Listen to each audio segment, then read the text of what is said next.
our next step was to go from having about 8 to 12 measures in a song to actually playing a whole sheet music song, and that's what you're going to hear next. Inception is just an original work written for band, and it has kind of a mysterious, minor key kind of a feeling to it. And we had to be able to come in at different times, at different places, count rhythms that weren't always the same for every part. So that took us into another step, and I think you will find that they handled the challenge quite well. So this is Inception.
Thank you.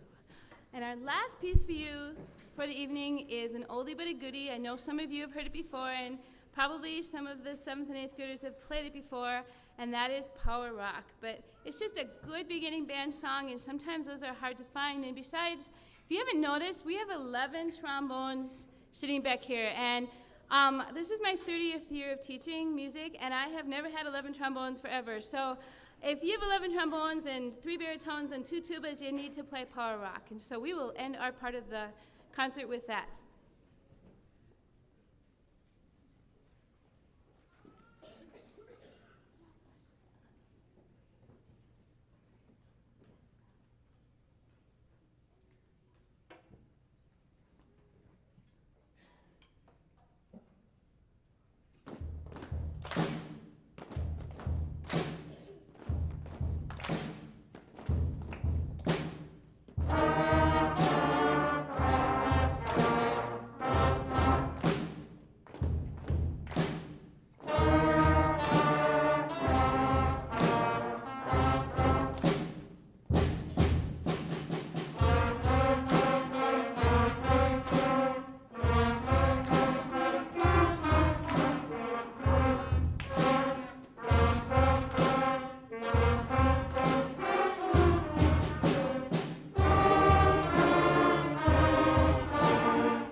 This is a sixth grade band, and these students have, most of them, 2 years now. This is their second year of playing. And so we've been very busy since our winter concert learning new notes and rhythms. We spent a lot of time with dynamics. As you can tell with Star Wars, there's a lot of dynamic changes in there and some articulations. And the next song we have, I'm just going to read what it says. Anasazi, we're a tribe of Indians who lived in the Four Corners area of New Mexico, Arizona, Utah, and Colorado. And the name comes from the Navajo word which means the ancient ones. And they lived from about 1 AD to about 1300. And for no apparent reason, they declined until they disappeared. And so you hear kind of that mysterious questioning feeling in the song of just disappearing and not really having a reason why. And so we hope you will enjoy Anasazi.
They told me I had to talk before we did this next song to give them a quick little break. So I'm not really sure what I'm supposed to say, but take a quick break. One of the fun things about working with this group this year has been that no matter what I give them, they always try, and they always ask questions, and there's just a desire in them to do their best and figure things out. And this was one of these songs that was a little bit of a challenge. Adventures in India is supposed to represent a busy Indian marketplace and all of the sounds that you hear that might be happening there. We were challenged with a very quick tempo and not to slow down for probably one of the longest songs they've ever played. It also has some solo sections where saxophones or trumpets kind of trade back and forth, and the low brass get a chance to take the melody for a while too. And we've had some fun too talking about this. A lot of times they call it Indiana Jones because I think it sounds like a movie score song where you can hear the hero going in, then there's a soft part where maybe things are a little quieter, and then he comes back in and rescues the day. So, are we ready? Yeah. Okay, I think they're ready.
They told me I had to talk so they could take a little break after the song. But that was quite a challenge and one that they met very well. A Pata Loco, I didn't realize till tonight, is dedicated to all of the ducks and webbed creatures that wander around the parks begging for food. And so it's a little bit of a whimsical song, and you can use your imagination if you choose to, but El Pata Loco, the translation is called The Crazy Duck. So we hope you enjoy it.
Before we perform our last song, I just want to mention two people that don't exactly look like sixth graders that have been faithfully coming since probably eighth grade to help us with whatever we need in the percussion section, whether it's tuning timpani or covering extra parts. And so I want to thank Daniel Bachmeiger and Maggie Beerscheit for helping us, and let's give them a band round of applause.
This is the junior high band, 7th and 8th grade.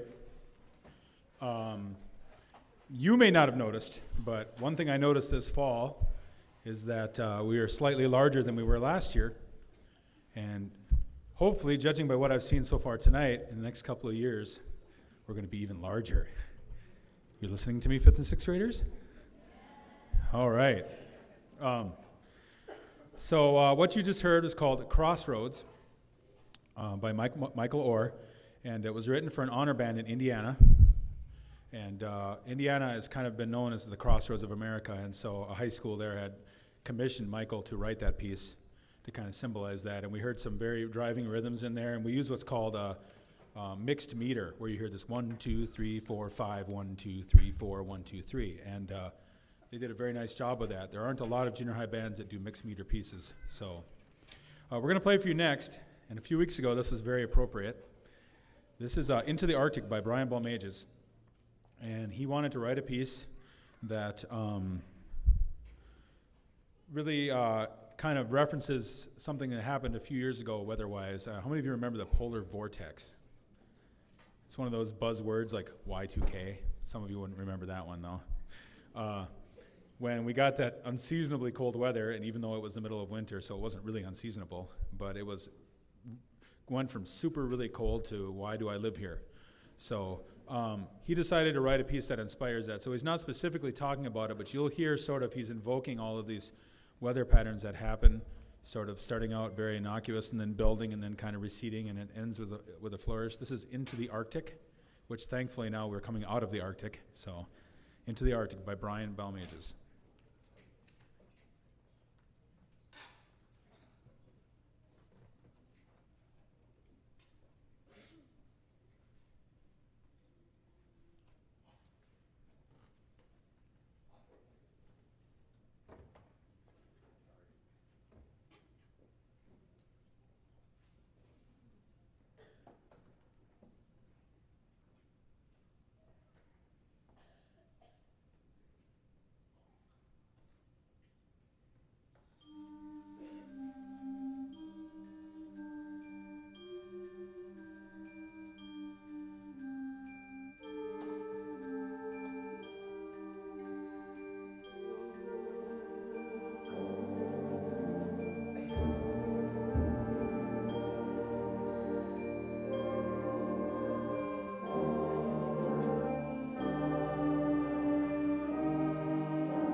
I just want to mention Alex on timpani had a little bit of solo into the Arctic there. I don't want to say his last name because I'll completely butcher it. You can look in the bulletin to see what his last name is. But thank you, Alex. Appreciate it. So next for you, we're going to play a piece that I've used before, not here, in districts, and it's become one of my more favorite pieces. And when we first started looking at this in junior high, it wasn't really their thing because there's not a lot of loud percussion. There's not a lot of really rhythmic things happening, which is mainly what they've learned about to this point in their careers. We talked about playing with expression and having to play without having that strong beat in your ear, and you had to feel it coming from here, and you had to learn how to speed up and slow down. And Rivers is the perfect opportunity to do that. There was a school, and I believe it's listed in here, in Georgia, that had just exploded with enrollment. And the band director there had this huge program. And one day, the administration came to her and said, well, we approved it. We're going to build a new high school next year. And you're going to have to say goodbye to half your kids because they're going to go have a different teacher in a different school. Same district, but a new school, which was very sad to her because she felt like they had worked together for so many years together. And so she commissioned this piece called Rivers. And what you'll hear is there's 3 different themes that keep coming back. And at the beginning, you'll hear them one at a time. And then they start to mix. And at the end, you'll hear them all together. Because rivers will divide. And sometimes they'll come back together. And the message is clear to them that, you know, we're going to go our separate ways at times. But someday we'll get to come back together again. And you never know where you're going to go and where life is going to take you. So this is Rivers by Samuel Hazel.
Nathan Hale was an American patriot of the Revolutionary War. He was hanged by the British as an American spy when he was only 21 years old. His conduct and his courage have made him one of America's best remembered heroes. Nathan Hale Trilogy is 3 movements. We have Entrada. In July 1775, he received a lieutenant's commission from the Connecticut Assembly and fought in the siege of Boston. The second movement is Intermezzo, Hale's Site. It's a monument that marks the place of his capture and death. Before he was hanged, he made a speech, and it's the famous words that we heard, "I only regret I have but one life to lose for my country." And the third movement is a tribute to the fighting group he was a member of, the Rangers. They were known for their fighting qualities and their daring leadership on dangerous missions. They were kind of the guerrilla warfare of their day for the Patriots. So you will hear 3 movements. Please hold your applause until the end of the third movement. This is the Nathan Hale Trilogy by James Curnow.